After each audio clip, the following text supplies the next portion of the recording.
அனைவருக்கும் என்னுடைய பணிவன்பான வணக்கம். 6வது அனைத்துலக திருக்குறள் மாநாட்டை செப்டம்பர் மாதம் 19ஆம் தேதியிலிருந்து 21ஆம் தேதி வரைக்கும் 2025ஆம் ஆண்டு யூனிவர்சிட்டி ஆஃப் டொரண்டோ, ஸ்கார்ப்ரோ, ஓரியன்ட், ஒன்டாரியோ, கனடா என்கின்ற உலகத்தில் மிக முக்கியமான பகுதியில் நடைபெற்றுக் கொண்டிருக்கக்கூடிய இந்த நிகழ்ச்சிக்கு உலகெங்கிலும் இருந்து தமிழர்கள் ஒன்று கூடி இருக்கின்ற இந்த வரலாற்று நிகழ்வில் தமிழ்நாடு அரசின் சார்பாக தமிழ் வளர்ச்சித்துறை அமைச்சகத்தின் கீழே மிக வெற்றிகரமாக இயங்கிக் கொண்டிருக்கக்கூடிய உலக தமிழ் சங்கம் என்கின்ற தமிழ்நாடு அரசின் நிறுவனத்தின் துணைத் தலைவராகவும் இயக்குநராகவும் 1 மாதத்திற்கு முன்னால் தான் பொறுப்பெடுத்தேன்.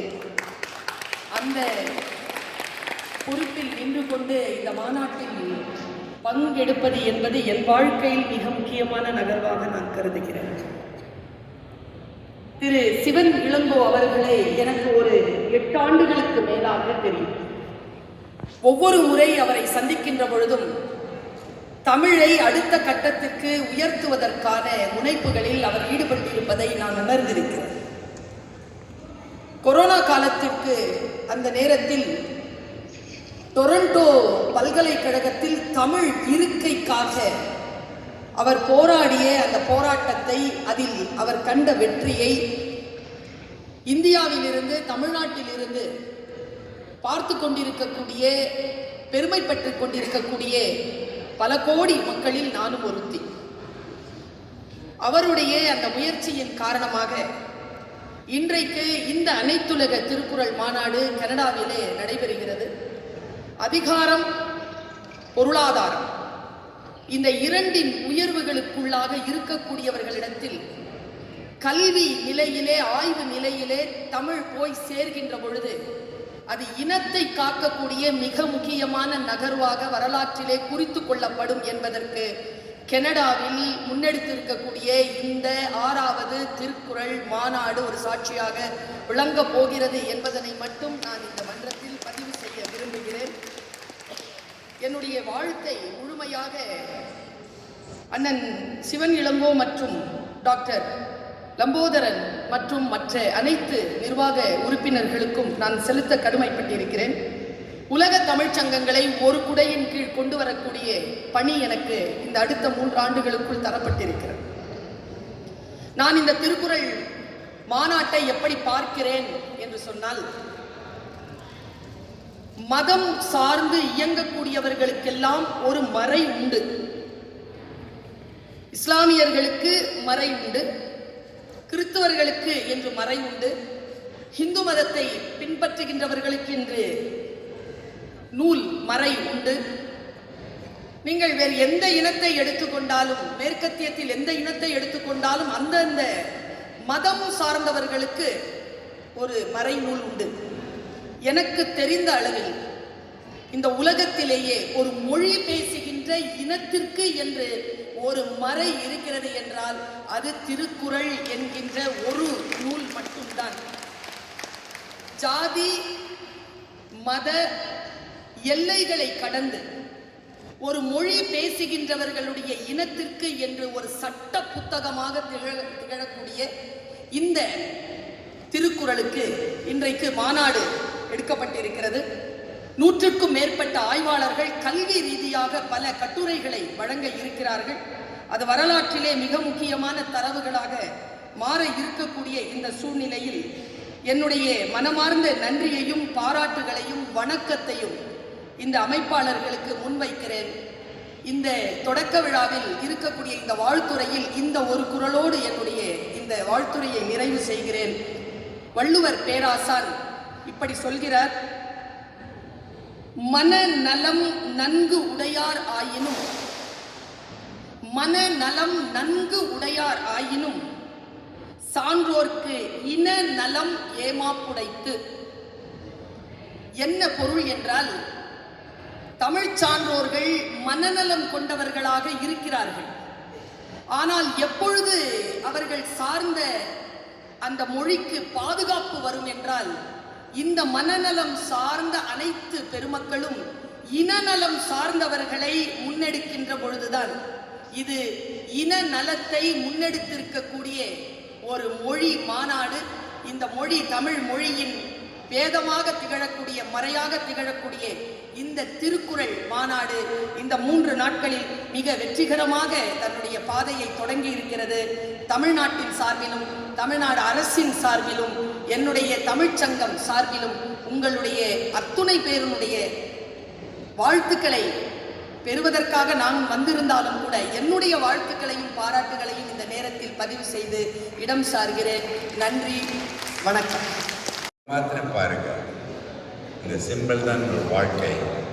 நல்லதை கூட்டி கெட்டதை கழித்து அறிவை பெருக்கி நேரத்தை சீராக பொறுத்து நீ சமநிலை வாழ கற்றுக் கொண்டால் நம் அனைவரும் ஒருவருடன் தொடர்ந்து வாழ்ந்தோம். நெறிப்படுத்தியது நல்லதையே பார், நல்லதையே கேள், நல்லதையே செய் என்று ஆண்டோர் மொழிக்கு அமைய மக்களது சிந்தனையும் செயலும்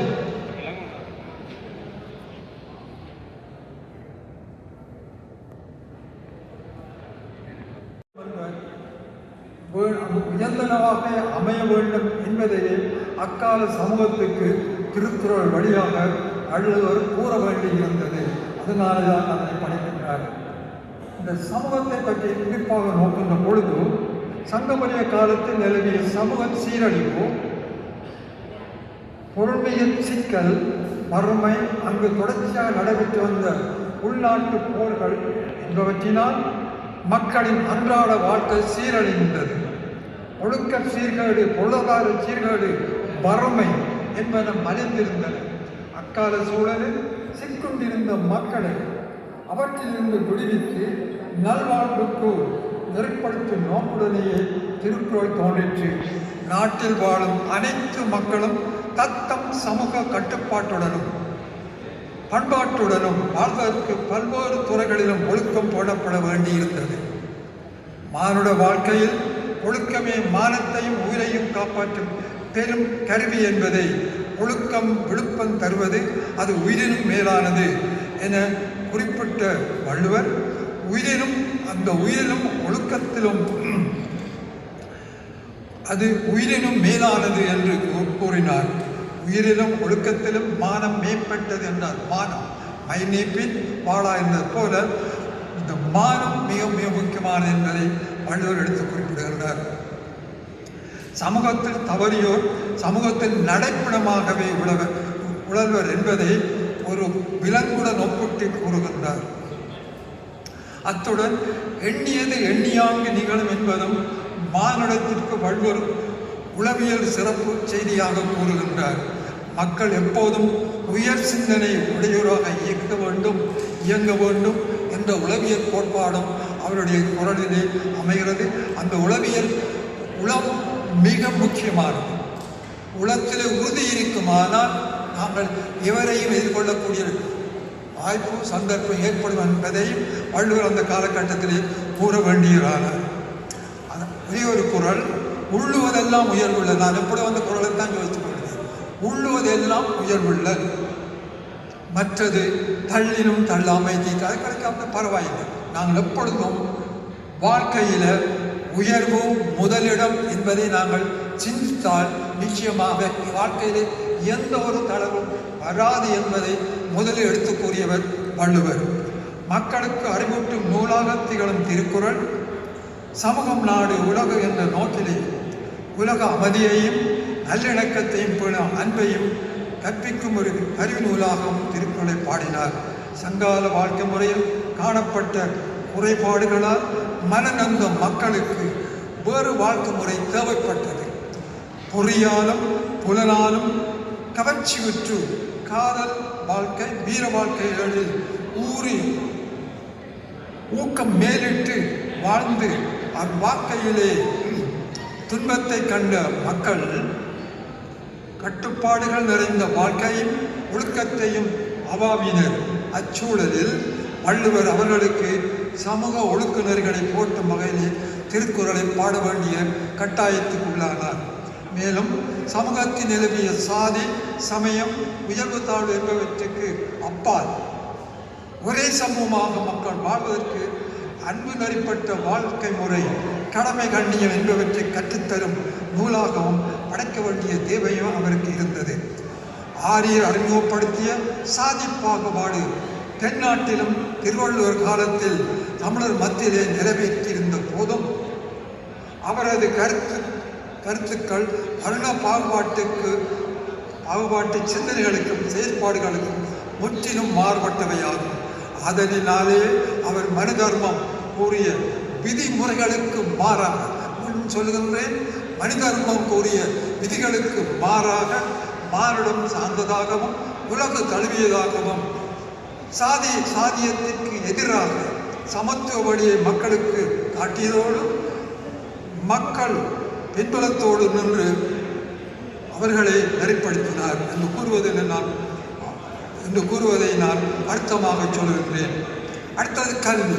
கல்வி மிக முக்கியமானது என்பதை அவர் எடுத்து இந்த விடயத்தை சொல்லுகின்ற பொழுது நேராக சொல்லி பார்க்கலாம், ஏற்றுக்கொள்ளவில்லையோ கொஞ்சம் எதிராக சொல்லி பார்க்கலாம். அது ஆனவழியத்தான் கல்வி, கல்லாமை, அறிவுடைமை, கேள்வி என்ற 4 அதிகாரங்களை வகுத்து கல்வி இருந்தால் சமுதாயம் சீர்வரும் என்ற அடிப்படையிலே அவர் அந்த கல்வி என்ற அதிகாரத்தை 40 குறள்களையும் படைத்திருக்கின்றார்.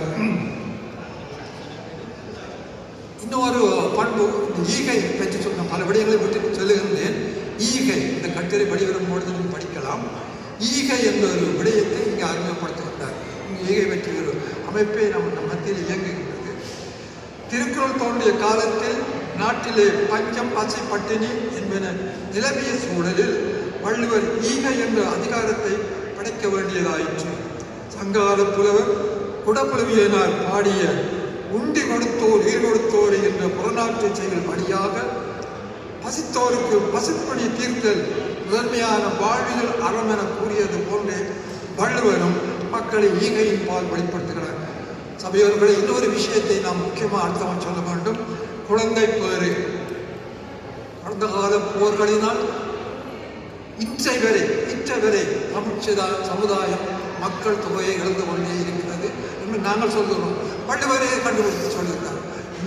அந்த காலத்திலே மக்கள் அரசர்கள் போராடினார்கள், அழிந்தது மக்கள். அந்த நிலையை வள்ளுவர் பார்த்து சொல்லுகின்றார். சங்கால பெரும்போர்கள் சங்கமரிய காலத்தில் நடந்து முடிந்தன. அவற்றின் விளைவாக மக்கள் தொகையும் ஆண்களின் எண்ணிக்கையும் பெரிதும் குறைந்து போயிருக்கும் என்பது உண்மையே. அந்நிலையில் மக்கள் பெருக்கம் அவசியம் என்பதை உணர்ந்த வள்ளுவர் குழந்தை பேச்சுக்கு முதன்மை அளித்து பாடினார். வள்ளுவர் வாழ்ந்த காலத்தில் தனிமனிதன், குடும்பம், குழந்தைப்பேறு என்பன சமூகத்தின் படிநிலை தேவைகளாயின. குழந்தைப்பேறு இல்லற வாழ்க்கையில் முதன்மையானது.